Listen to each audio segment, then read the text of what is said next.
Welcome back to Diplomacy and International Relations by Bastian. This is the deep dive designed specifically for you, aiming to really cut through the noise of global politics. Yeah, to deliver those core insights, you need to be properly informed. And today, we're tackling something pretty fundamental, I think, a really rewarding challenge in international relations. Absolutely. We're digging into the ideas that, well, kind of shatter the old assumption that international politics is all about fixed material power. We're deep diving into constructivism. Okay, constructivism. So our mission today is to explore this pretty revolutionary idea that the whole setup of global governance, the rules, the structures, even how we define power or interest, isn't just some cold, hard fact set in stone. Exactly. It's not predetermined. The argument is that this reality is constantly being built, socially constructed, through the shared ideas, the beliefs, the everyday practices of states, and, other actors too. So we're basically asking, is the world system this harsh dog-eat-dog self-help place defined only by armies and economies, like neorealism tells us? Or is it, as Alexander Wendt famously put it, more of a fluid social reality? Something that states are constantly creating and recreating just by interacting with each other. And we'll be using Wendt's key works, but also looking at his critics to really pull apart the arguments that shape how we understand IR today. It's crucial, isn't it? Because this helps explain things that traditional theories sometimes struggle with. Think about the end of the Cold War, so rapid, so peaceful, relatively speaking. Or how national identities seem to shift over time. Understanding this really changes how you look at everything, doesn't it? From a trade negotiation to a border dispute. You start looking beyond just the capabilities. And into this realm of shared understanding, shared meaning. It adds a whole new layer. Now, before we really jump into the deep end, just a quick note. If you want to help keep this deep dive going and get access to our extra content, you can subscribe to Diplomacy and International Relations by Bastian. On Spotify or Apple Podcasts, there's a small monthly fee, and it genuinely helps us keep producing this kind of detailed analysis. Yep, the link's right there in the description. Your support means a lot. Okay, let's get started. Okay, let's unpack this. Where do we even begin? The foundational challenge, right? Constructivism is often pitched as the idealist alternative to, well, the materialism of neorealism, neoliberalism. Right, the big isms. Yeah. It sounds abstract, idealist versus materialist. Let's make it concrete.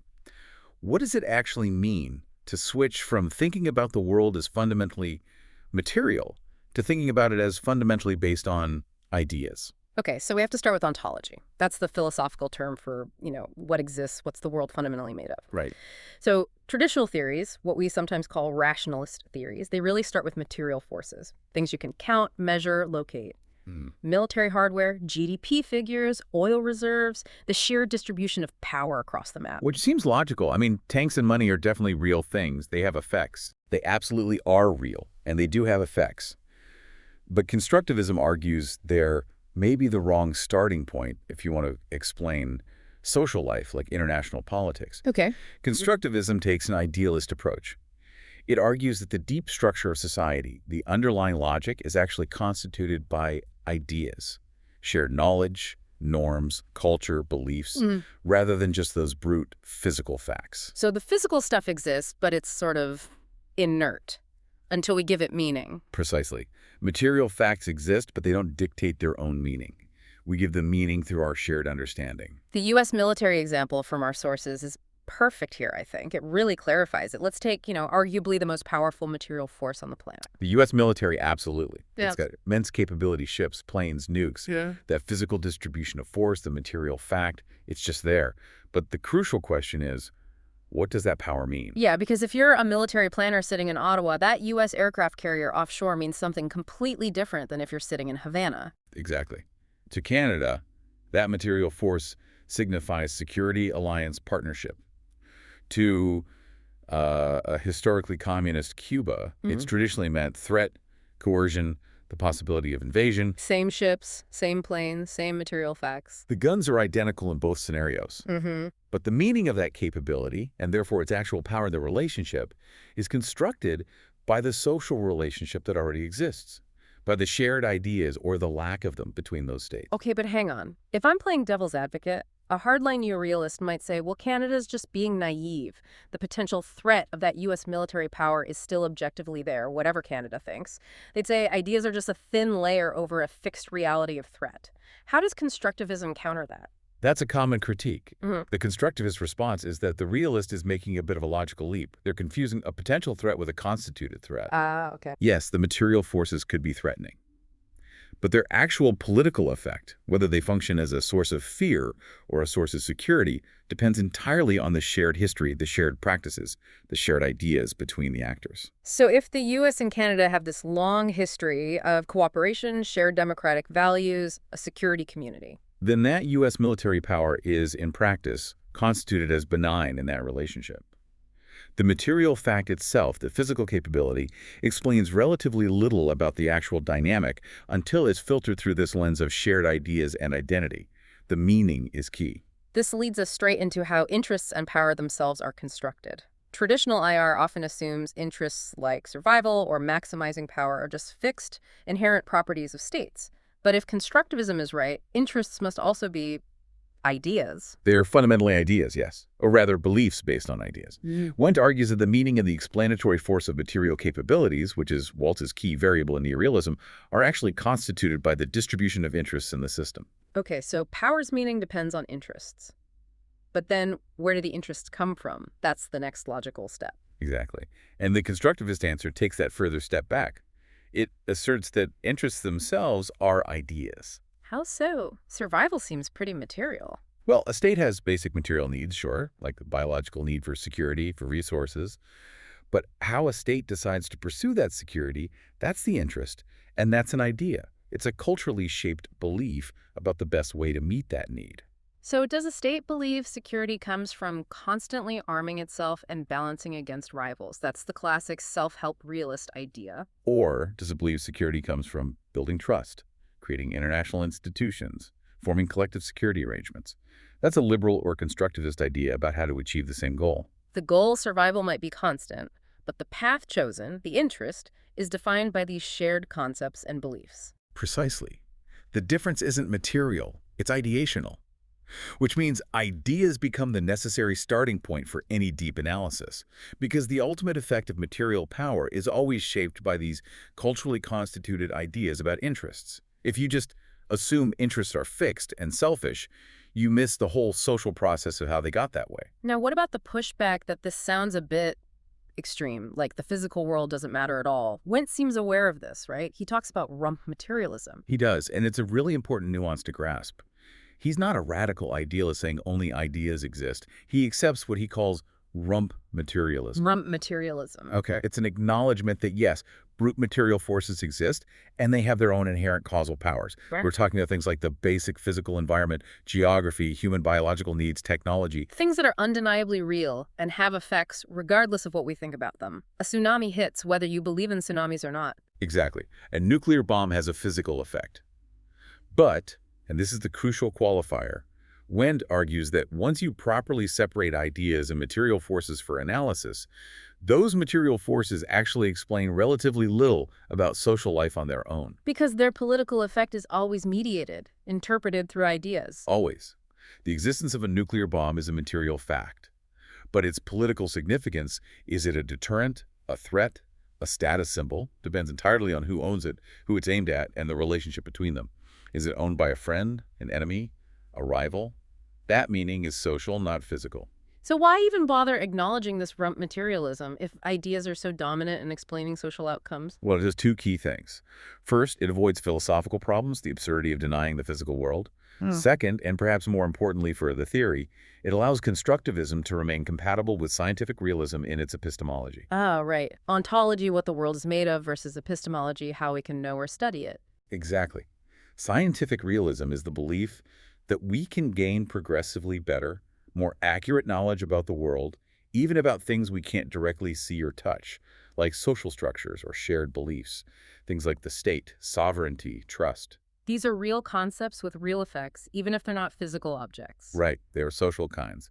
By holding on to scientific realism, Wendt distinguishes his constructivism from more radical post-positivist or postmodern approaches that might reject the possibility of objective knowledge or systematic scientific inquiry into social life altogether. So you can still be a scientist studying the laws of international relations, even if those laws are about how shared ideas shape outcomes, not just how material forces collide. That's the claim. It allows for a critical social science that aims to uncover the deep structures of international life, understanding that those structures are built from ideas, norms, and intersubjective meanings. It gives us tools to study things like trust, legitimacy, identity, things crucial to politics, but often invisible to purely materialist views. Okay, let's shift gears a bit to what's often called the core puzzle in social theory, the agent structure problem. Ah, yes, the classic debate. In IR, it boils down to, do states, the agents, shape the international system, the structure, or does the international system basically dictate how states behave and even what they are? Neorealism definitely leans heavily towards structure dictating things. Neoliberalism maybe gives states a bit more wiggle room, more agency. So where does constructivism land on this? Does it pick a side? It tries not to. The constructivist answer is mutual constitution. It basically says choosing between agent and structure is a false dichotomy. They're inseparable in social reality. Mutual constitution. Okay, so it's a two-way street, a loop. Exactly. It's dynamic, it's recursive. The actions of states, the agents constantly contribute to creating and recreating the institutions, the norms, the shared understandings that make up the structure of international life. And at the same time, Those very structures, the norms, the institutions, are busy defining, socializing, and influencing the states themselves, their identities, their interests. so both the actors and the system can change each other and change themselves in the process of interacting. That's the core idea. They're constantly co-determining each other. It still sounds quite abstract, this idea of X creating Y while Y is simultaneously creating X. How do we get a handle on that? This is where the distinction between causal and constitutive effects comes in, right? Yes, this distinction is absolutely vital for understanding how mutual constitution works, and it's a key methodological difference for constructivism. Okay, so causal effects. That's the standard scientific model. Pretty much, a causal relationship is when X produces an effect Y, and crucially, X and Y exist independently of each other. The sun causes heat, a billiard ball hitting another causes it to move. X and Y are separate entities linked by a causal process. So in IR, a neorealist might say the anarchic structure causes states to balance power. Structure and behavior are separate. Exactly. But a constitutive relationship is fundamentally different. Here, X is what it is because of its relationship to Y. X actually presupposes Y for its existence or meaning. The relationship isn't just contingent, it's definitional. Okay, examples help here. Think of a master and a slave. You can't be a master without a slave, and vice versa. The identity of master is constituted by the relationship to slave. Or think of a professor and a student. The roles define each other. They don't exist in isolation. Precisely. Or the chess example. A queen's power isn't caused by the rules of chess in the way gravity causes an apple to fall. The rules of chess constitute what it means to be a queen. Without those rules, it's just a piece of carved wood or plastic. And applying that to IR, a sovereign state. A sovereign state is constituted by the international institution of sovereignty. That shared understanding, that norm, doesn't just cause states to act in certain ways, like not invading each other willy-nilly. It defines what it fundamentally means to be a state within the international system. It confers a specific legal and social status. That feels like the real conceptual leap. It's not just changing behavior, it's changing identity, changing what you are. That seems like a line rationalist theories, which assume fixed actors, can't really cross. That's often seen as the dividing line, yes. Constructivists focus on these constitutive effects because they show how structure impacts not just what states do, but who they are. Wendt calls these property effects. Rationalism, particularly microeconomic versions, often struggles here because it needs agents with predefined fixed properties like fixed interests before they interact with the structure. If the structure can actually shape the agent's fundamental properties, then you can't assume those properties are fixed from the start. Right. It forces a shift in the questions we ask. Instead of just asking, what does the structure cause the state to do? Well, you have to start asking, what does the structure enable or constitute the state to be? And this isn't just philosophical hair-splitting, you're saying. It helps explain real-world phenomena. Definitely. Things like the emergence and spread of human rights norms or the pressure towards democratization globally, These are hard to explain fully if you only look at material power and fixed interests. They involve changes in shared ideas about what constitutes legitimate statehood and behavior. They involve constitutive changes. Let's make this concrete again with the sovereignty example. Yeah. How does the everyday practice of international law illustrate this mutual constitution, this constant making and being bound by the rules? Okay, think about core international legal norms, like Article 2.4 of the UN Charter prohibiting aggressive war, and Article 51 permitting self-defense. The bedrock principles. Right. Now, imagine a state decides to use military force, maybe intervening in another country's civil war. When they justify this action, perhaps by claiming it's purely self-defense, or maybe invoking a newer concept like the responsibility to protect, RTP. they're doing two things simultaneously. First, by feeling the need to justify their actions in terms of the existing rules, they are implicitly reinforcing the legitimacy of those rules. They're acknowledging the structure. They have to play the game, even if they're bending the rules. Exactly. But second, by arguing for their specific interpretation, maybe stretching the definition of self-defense, or arguing for a particular understanding of R2P, in this context, they are actively trying to redefine the norms. They're engaged in what we might call ideological work. Trying to shape how the international community understands those concepts going forward. Precisely. They're trying to shift the shared understanding. So state actions produce and reproduce the norms, and those norms simultaneously shape and constrain state actions and justifications. States are both rule followers and rule makers in an ongoing process. It's this constant negotiation, reinforcing the structure while also trying to nudge it. That's mutual constitution in action. Now, to really understand how a state navigates this, we need to look inside the state at its identity. Wendt uses Mead's ideas of the I and the me. Can you break down those two layers of state identity? Sure.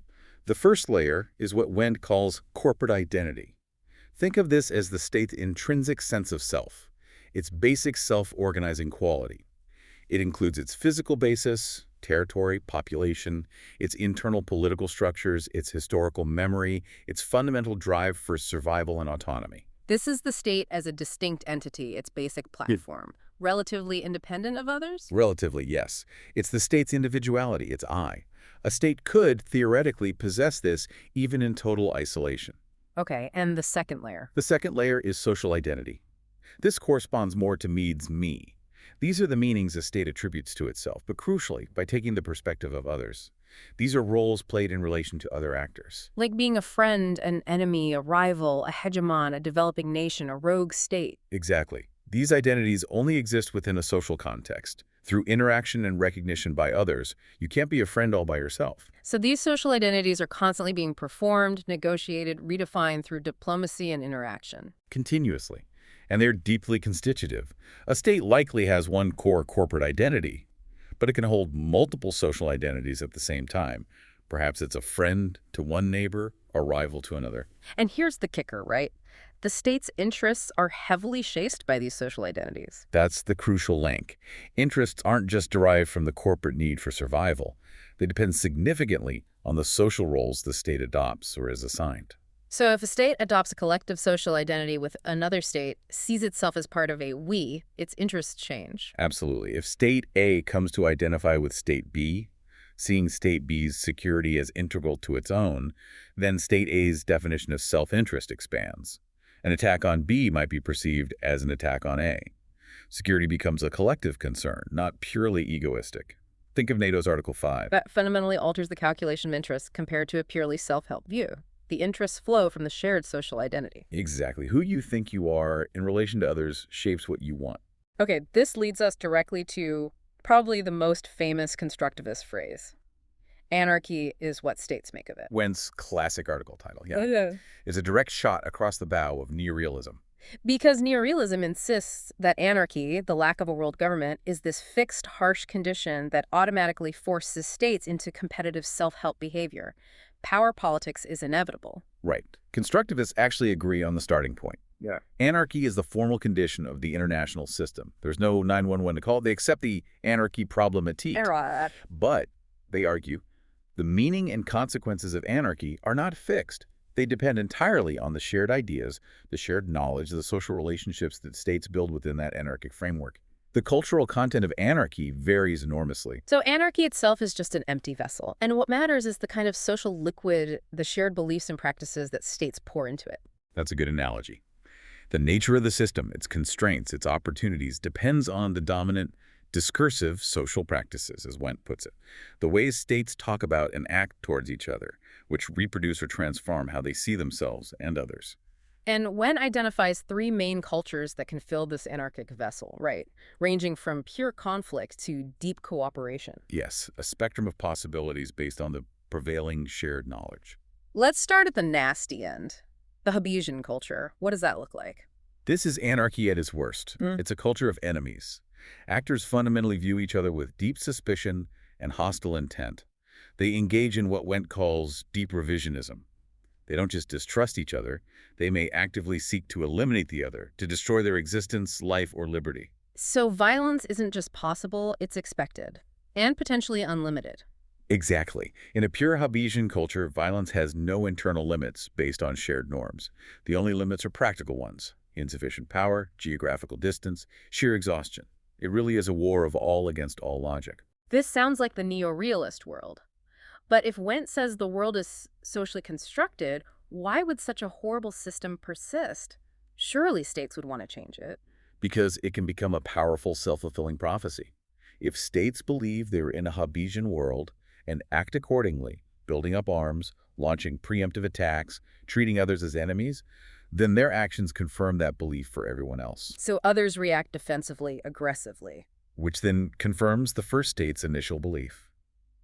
The hostile behavior reproduces the hostile mindset, which justifies the hostile behavior. The idea that IR must be self-help becomes a self-sustaining social construction, not an objective necessity. And the historical example often used is the Hobbesian first encounter. Right, like the clash between the Aztecs and the Spanish conquistadors.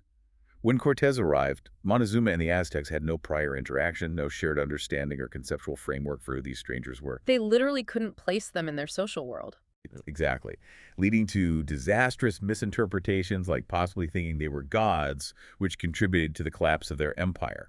They were operating based on purely internal, private meanings that weren't shared or understood by the other side. So the point isn't just that the Spanish had guns. The material power mattered, of course. But the outcome, conquest and destruction, was enabled by this lack of shared social context. Anarchy was permissive of that outcome. If the Spaniards had arrived with radically different beliefs and intentions, say, like peaceful Quaker missionaries, the material power might have been present, but the social interaction and outcome could have been entirely different. The ideas, the interpretations were decisive. Okay, let's move away from that grim picture. The next stage is the Lockean culture. This is where most analysts would probably place the modern international system, right? Post-Westphalia. Yes, the Lockean culture is generally seen as the dominant one for much of modern history. It's a system of rivals, not necessarily enemies. Rivals, okay. So they compete, but there are rules. Crucially, yes. In a Lockean culture, states recognize each other's basic right to exist, the right to life and liberty, essentially translating to respect for sovereignty and territorial integrity. So you don't automatically seek to conquer or eliminate your rivals? No. Violence is still possible, and wars happen, but it's generally seen as limited, a tool for specific policy aims, not existential destruction. There's a sense of civilization, of self-restraint, defined boundaries for conflict. And the institution of sovereignty is key here, that mutual recognition of statehood. Absolutely central. Sovereignty functions as a vital social institution.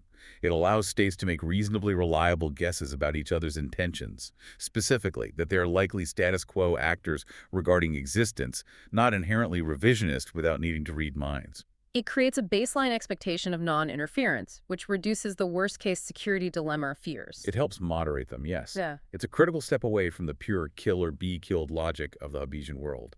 But how deeply held is this respect for sovereignty in a Lockean culture? Is it based on genuine moral belief? Our sources mention something about second-degree internalization. Right. This is important. Compliance with Lockean norms, like sovereignty, is often based on instrumental calculation. It's self-interested compliance. This is second-degree internalization. Meaning states follow the rule not because they believe it's inherently right, but because the benefits of following it outweigh the costs of breaking it. Exactly. They might respect sovereignty because it ensures predictability, facilitates trade, avoids costly wars, or maintains their own legitimacy. They value the norm because it serves other interests. They are largely indifferent to the norm itself. So if the calculation changes, say a powerful state figures it can violate a weaker state's sovereignty cheaply and gain a lot, then the norm doesn't offer much protection. That's the vulnerability of a purely Lockean system. Violation remains a live option if the costs and benefits shift.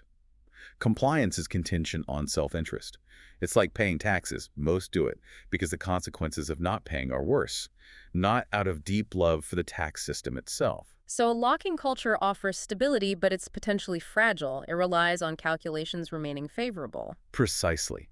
It's a significant improvement over Hobbes, but it's not based on deep shared identity or intrinsic value for the norms. Which brings us to the third culture, the most cooperative one, the Kantian culture. This sounds like the ideal, maybe, like the relationships within the EU or between the US and Canada. That's the canonical example, yes. The Kantian culture represents a move beyond rivalry to genuine friendship and collective identity. States in this culture expect each other to follow two fundamental rules. Okay, what are they? First, disputes between members of the group will be settled without war or even the threat of war. Nonviolence is the bedrock expectation within the community. Rule 1, friends don't fight friends. Pretty much. And second, they will fight as a team if any one member is attacked by an outsider. This is the principle of mutual aid, or collective security. An attack on one is an attack on all. This implies a much deeper level of trust and integration, a much higher capacity for collective action. What kind of internalization does this require? This requires the deepest level, third-degree internalization, which equates to legitimacy. The shared roles and norms aren't just calculations. They become part of the state's actual identities. So the distinction between us and them softens within the group. They develop a genuine we feeling. Yes. The state's corporate identity starts to incorporate the collective identity. Mm. The welfare of other members becomes seen as part of one's own welfare. This allows for genuine altruism and helps overcome the free-riding and collective action problems that often plague Lockean systems. That seems like a massive transformation, moving from Lockean rivalry based on calculation to Kantian friendship based on shared identity. How does a system actually make that leap? It means overcoming potentially centuries of mistrust. It's a complex learning process, absolutely. It often requires conscious effort and what Wynne calls reflexivity. Reflexivity, thinking about thinking. Sort of. It means a state becoming aware that the hostility or distrust it perceives from others might actually be, at least partly, a reaction to its own past actions and signals. Recognizing your role in creating the dynamic you're stuck in. So realizing maybe they fear me because I act fearsome. Exactly. And this realization can open the door to change. It often takes one actor to try and break this cycle. Like the Gorbachev example. The Soviet Union under Gorbachev and his new thinking in the late 80s is a classic case study. It was a conscious, explicit attempt to change the social identity of the Soviet state in the eyes of the West. How did they try to do that? Through unilateral actions designed to signal trustworthiness and peaceful intentions, reducing troop levels in Europe, withdrawing from Afghanistan, allowing Eastern European states more freedom. These were costly signals, acts of self-binding and self-restraint. The goal wasn't just material change, but to change perceptions. The stated goal, according to proponents of new thinking, was precisely to change the shared ideas. To, as Wendt quotes one official, take away the Western excuse for being afraid of the Soviet Union. By changing its own behavior and signals, the Soviet leadership attempted to initiate a transformation in the collective ideational structure, the culture of the Cold War itself. That completely reframes the end of the Cold War. It wasn't just about material collapse or victory, but potentially a successful or at least attempted social reconstruction of identities and relationships. That's the constructivist interpretation, yes. It highlights the power of state practice and ideas in potentially reshaping the entire system. Okay, so let's bring this down to earth. When we apply these ideas, especially about identity, social roles, norms, to actual foreign policy, we can see constructivism moving beyond theory to explain real diplomatic behavior. The German debate about military intervention in the 90s, particularly Bosnia and Kosovo, seems like a perfect example. It's a fascinating case, yeah, because it shows high-stakes policy becoming a genuine public debate about who Germany should be as a nation. Because post-WWII, German identity was built on these two incredibly strong, almost sacred never-again principles, right? Exactly. On the one hand, Never Again War, reflecting a deep-seated pacifism and commitment to non-intervention, born from the horrors of Nazism and WWII. And on the other hand, Never Again Auschwitz, reflecting a profound moral responsibility to prevent genocide, fascism, and mass atrocities wherever they might occur, also born from the Nazi experience. and for decades, those two principles worked together, or at least didn't directly clash. Avoiding war seemed consistent with preventing the conditions that led to Auschwitz. Right, but then came the Balkan Wars in the 1990s. You had mass murder, ethnic cleansing happening right on Europe's doorstep. Suddenly, the principles collided head-on. Preventing another Auschwitz might require violating Never Again War. Precisely. The policy dilemma, especially for figures like Foreign Minister Joschka Fischer of the Green Party, wasn't just a simple calculation of national interest versus humanitarianism.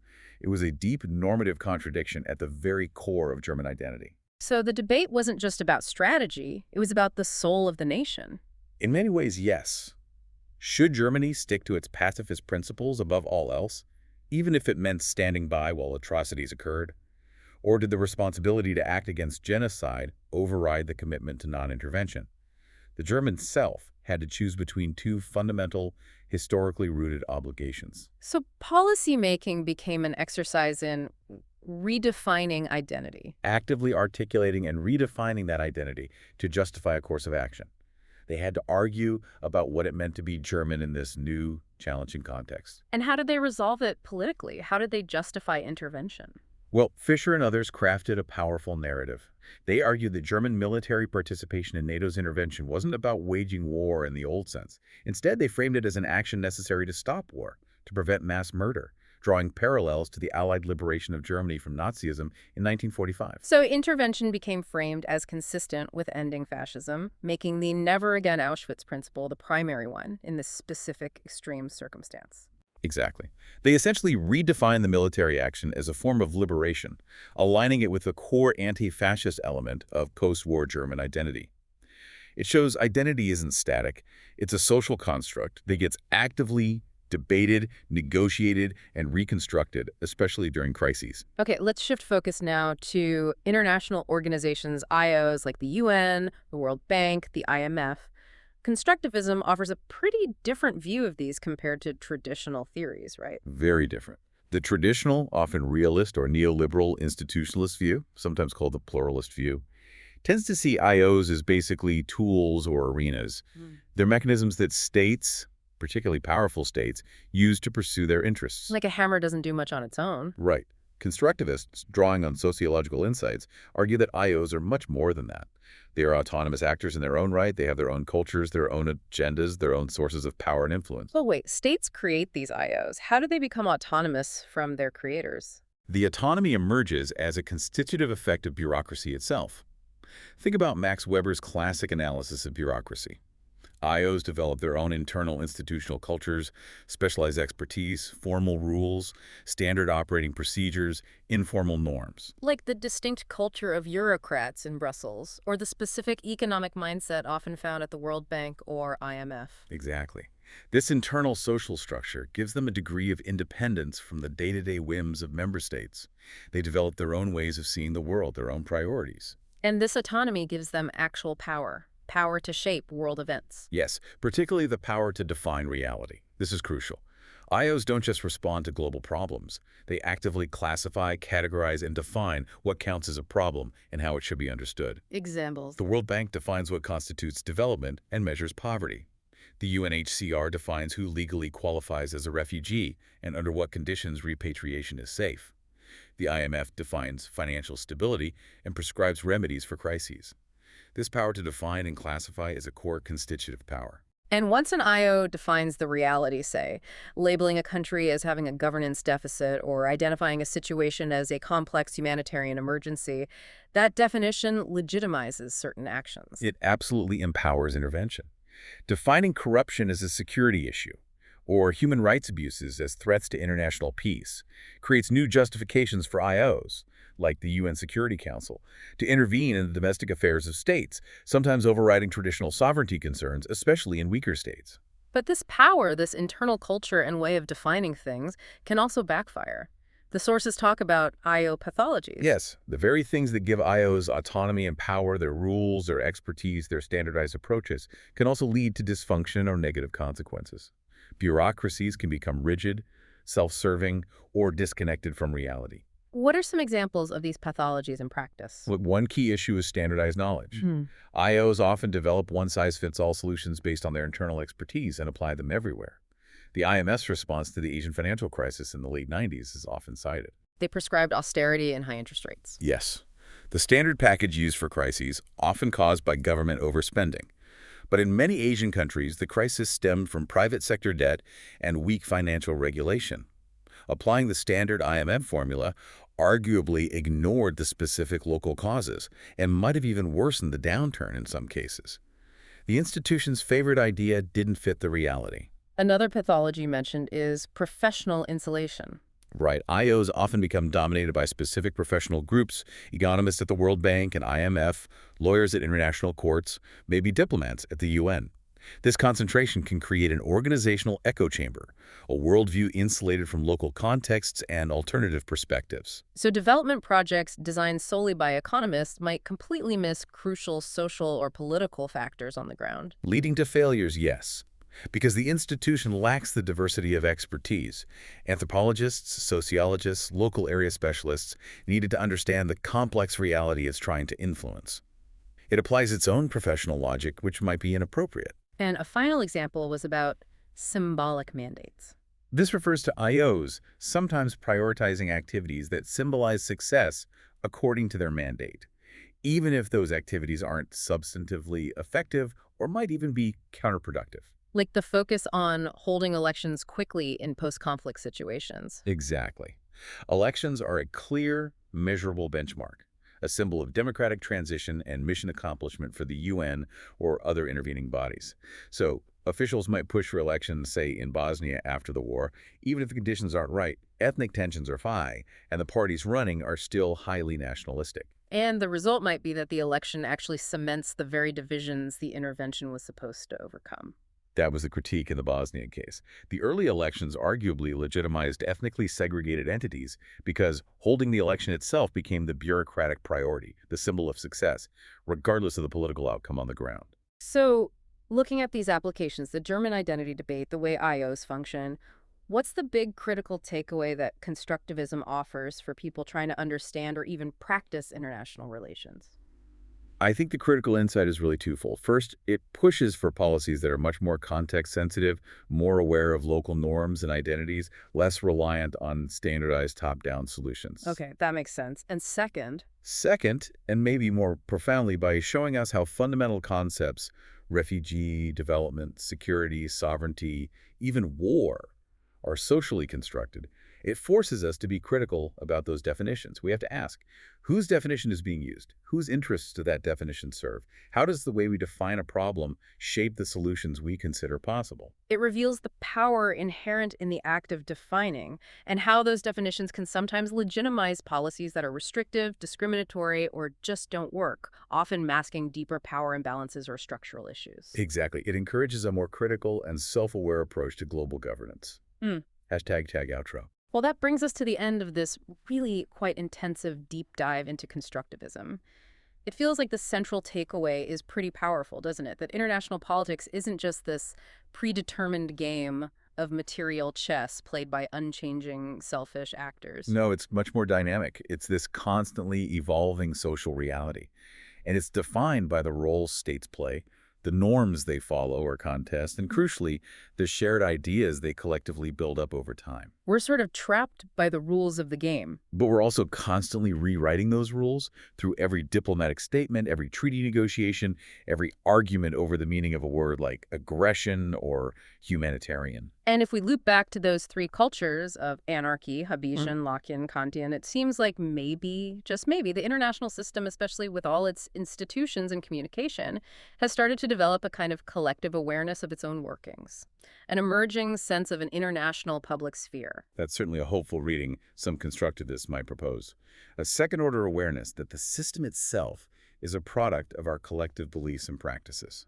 Which leads to a really fascinating, maybe even urgent question For anyone interested in diplomacy, IR, global governance, for you listening. Yeah, if the system can become reflexive, if states can collectively realize that the self-help logic isn't inevitable, but often a self-fulfilling prophecy driven by their own shared ideas of fear and distrust, then what does that mean ethically? What are the possibilities and responsibilities for intentionally trying to shape that system? For engaging in a kind of global constitutional design, actively trying to steer global society towards a more stable, more cooperative, maybe even a Kantian culture. It shifts the whole perspective, doesn't it? Yeah. From just adapting to a harsh reality to potentially taking collective responsibility for creating a different one. A really provocative thought to carry with you as you watch the next international summit or crisis unfold. Thank you so much for joining us on this deep dive today. Thank you. It was a great discussion. If you found this exploration valuable, please do follow Diplomacy and International Relations by Bastian on whatever platform you use, and maybe take just a second to rate us 5 stars. Yeah, those ratings genuinely help more people interested in these complex topics find the deep dive. Absolutely. We appreciate your support. Until next time.